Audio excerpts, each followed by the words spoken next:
எல்லோருக்கும் வணக்கம். நான் தான் ஷிலன்.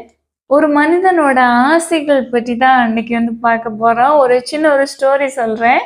ஒரு மனிதர் ஏழையா இருக்கிறாரு. அவர் நல்லபடியா வாழ்ந்துகிட்டே இருக்கிறாரு. ஆனா, அவருக்கு எப்போதுமே மனசுல கார்ல போகிறவங்கள பார்த்து அது மாதிரி நம்ம ஆகணும்.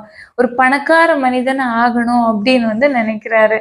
ஆனா, அந்த ஏழ்மையான வாழ்க்கையில அவருக்கு எந்த ஒரு பிரச்சனையும் இல்ல. சந்தோஷமா இருக்கிறாரு. அவரோட மனைவி, குழந்தைகள் கூட ரொம்ப மகிழ்ச்சியா இருக்கிறாரு. இருந்தாலும் அந்த செல்வந்தர்கள் வாழ்ற வாழ்க்கைய பார்த்து இவருக்கு ரொம்ப ஆசையா இருக்குது. இந்த ஏழை மனிதர் ஆனா ரொம்ப இரக்க குணம் உள்ளவராகவும், நல்ல ஒரு மனிதராகவும் இருக்கிறாரு. இவரோட வேலை என்ன அப்படின்னா, காடுகளுக்கு போய் மரங்கள வெட்டி எடுத்துட்டு வருவாரு. இந்த மரத்துண்டுகள விற்பனை செய்து தான் தன்னோட வீட்ல பொருட்கள் வாங்கி நல்ல நிறைவான சந்தோஷமான வாழ்க்கை நல்லபடியா அப்படியே போயிட்டு இருக்குது. டெய்லி மரம் வெட்டும் வேலைக்கு போயிடுவாரு. காடுகள்ல போய் மரத்தை வெட்டி கொண்டு வருவாரு. ஆனா மத்தியான நேரத்துல ஓய்வு எடுப்பாரு. ஒரு மணி நேரம் 2 மணி நேரம் அப்படியே தூங்கி ரெஸ்ட் எடுத்துட்டு திரும்பவும் மரம் வெட்டுவாரு.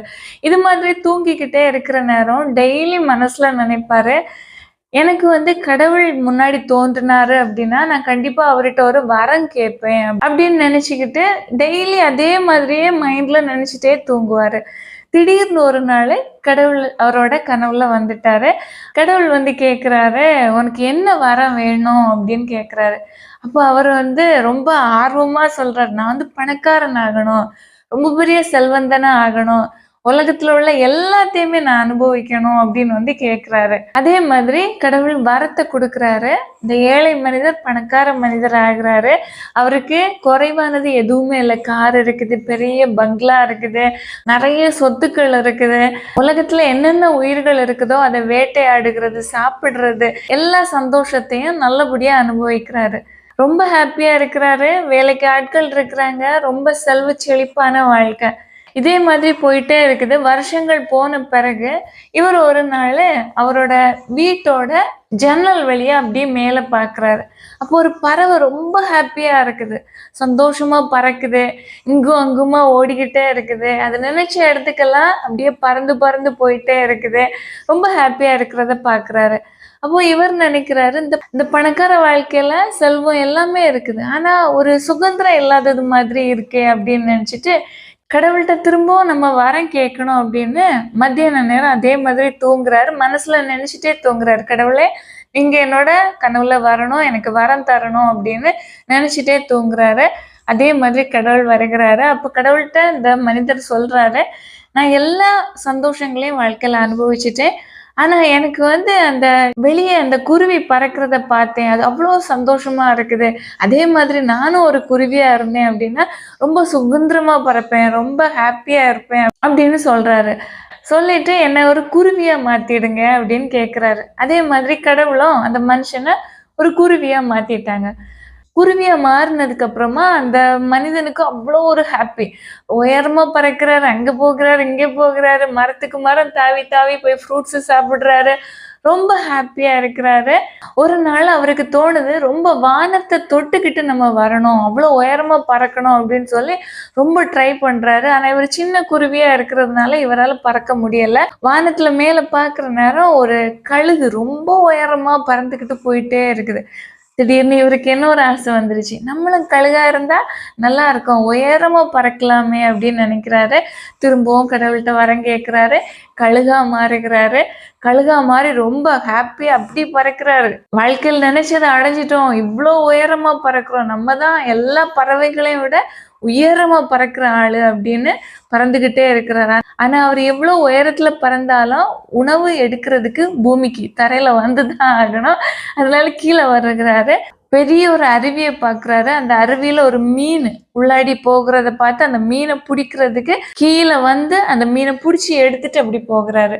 இவர் மீனை பிடிக்க ட்ரை பண்ற நேரம் எப்பவாவது ஒரு முறை தான் மாட்டோம். நிறைய நேரம் இவருக்கு அந்த மீன் தன்னோட காலில் மாட்டுகிறது கிடையாது. இந்த வாழ்க்கையிலேயே அவருக்கு முழுமையான திருப்தி இல்லை.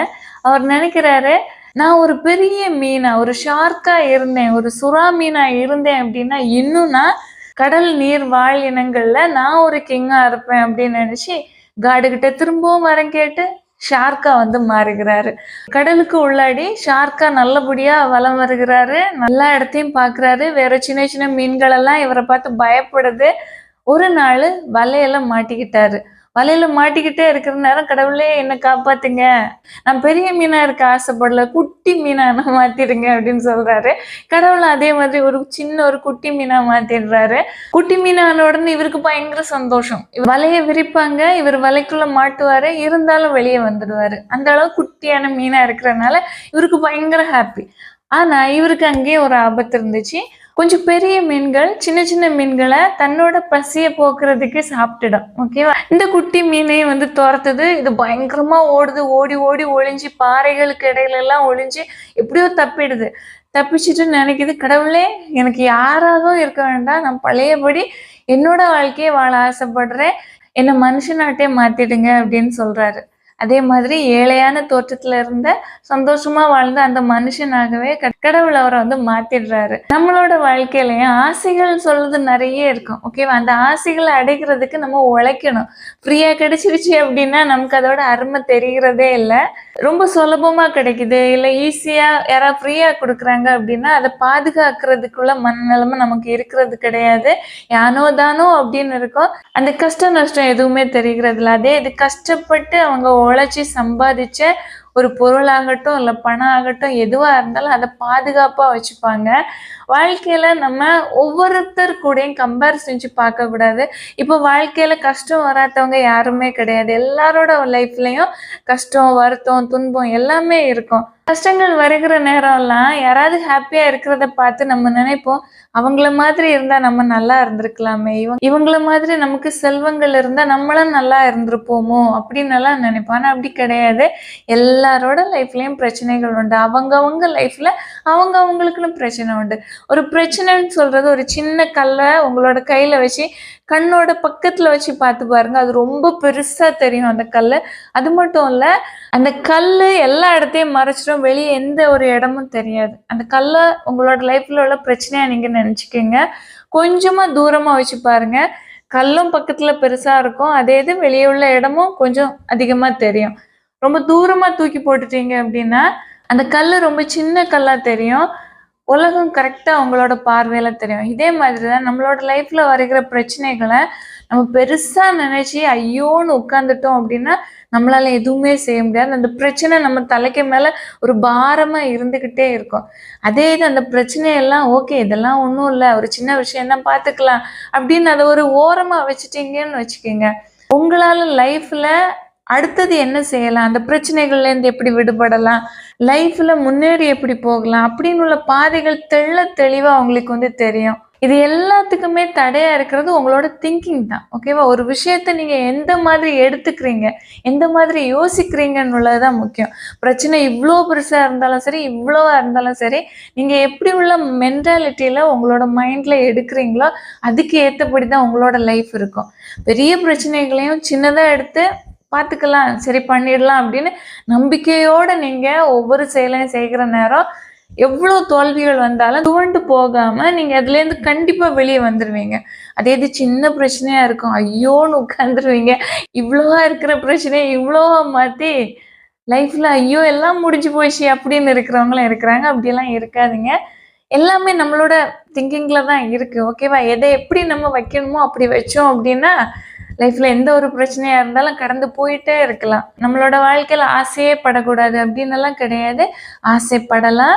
இப்போ நம்ம வந்து ஒரு ஒர்க் பண்ற நேரம் எனக்கு வந்து இந்த மந்த்ல இந்த திங்ஸ் வந்து வாங்கணும், எனக்கு வந்து ஒரு பெட் வாங்கணும், வீட்டுல ஒரு விண்டோ வந்து சரி பண்ணணும், இல்ல ஒரு டோர் போடணும். சின்ன ஆசைகளா இருந்தாலும் சரி, இல்ல பெரிய விஷயங்களா இருந்தாலும் சரி, உன்னை திங்க் பண்ணி அதுக்காக நம்ம உழைக்கிற நேரம் அது நேர்மையான உழைப்பு, தரமான உழைப்பு, அது நிலைக்கும் நீடிக்கும், அது ரொம்ப ஒர்த்தா இருக்கும். ஓகேவா? அது மாதிரி உள்ள ஆசைகள் படுகிறது தவறே கிடையாது.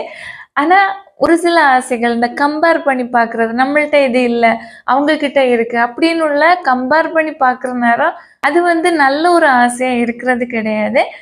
சப்போஸ் உங்களோட மனசுல இது வந்து அவங்க கிட்ட இருக்கு, நம்ம கிட்ட இருந்தா நல்லா இருக்கும், நம்ம இதுக்காக உழைக்கலாம் அப்படின்னு நினைச்சு ஒரு ஒரு சில விஷயங்களை மோட்டிவேஷனலா எடுத்து சேர்க்கிற நேரம் அது கண்டிப்பா வந்து பலனை கொடுக்கும். அதனால உங்களோட வாழ்க்கை உங்களோட கையில தான் இருக்குது. நீங்க எப்படி உங்களோட வாழ்க்கையில எப்படி இருக்கணும்னு திட்டம் போடுகிறீங்களோ, அந்த திட்டம் போடுகிறது மட்டும் இல்ல, அத எப்படி செயலாற்றுறீங்களோ, அதன்படி தான் உங்களோட வாழ்க்கை இருக்கும். செயல்படுகிறதுக்கு பல தடைகள் வரும். ஓகேவா? நெறைய தடைகள் இருக்கும். அது பண ரீதியா இருக்கலாம், இல்ல மன ரீதியா இருக்கலாம், உறவுகள்னால பிரச்சனைகள் இருக்கலாம், என்ன வேணாலும் இருக்கலாம். ஆனா அதையும் தாண்டி உங்களால சாதிக்க முடியும் அப்படின்னு உங்களோட மைண்ட நீங்க செட் பண்ணி, உங்களோட கோல அச்சீவ் பண்றதுக்கு வாழ்க்கையில முன்னேறி போயிட்டே இருந்தீங்க அப்படின்னா, கண்டிப்பா உங்களால ஜெயிக்க முடியும்.